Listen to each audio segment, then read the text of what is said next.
மக்களுடைய மனதில் குற்றமில்லாதவர்கள் யாருமே கிடையாது. அது பெரிய தலைவரா இருந்தாலும் சரி, செலிபிரிட்டியா இருந்தாலும் சரி, ஞானியா இருந்தாலும் சரி. இங்க போதகர்கள் கூட தவறுகள் செய்றாங்க. ஆசிரியர்கள் கூட தவறுகள் செய்றாங்க.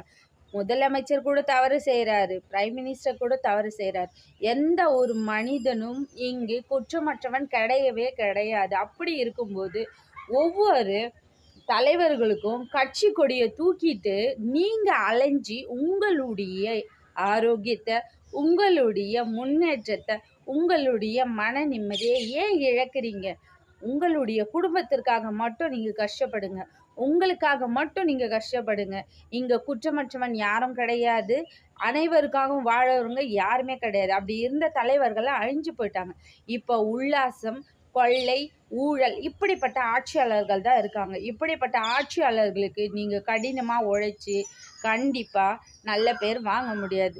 உங்களுடைய வாழ்க்கை தரத்த உயர்த்த முடியாது. தயவு செய்து இனி வரும் காலகட்டத்தில அனைவரும் விழிப்புணர்வா இருப்பாங்க. படிச்சவங்க அதிகமா இருக்காங்க. உழைக்கிறவங்க அதிகமா இருக்காங்க. சாதனையாளர்கள் நெறைய பேர் இருக்காங்க. தயவு செய்து அவங்களுக்கு முன்னாடி நீங்க தோத்து போவாதீங்க. உங்களுடைய வாழ்க்கையையும், உங்களுடைய குடும்பத்தாரையும் தோற்க விடாதீங்க.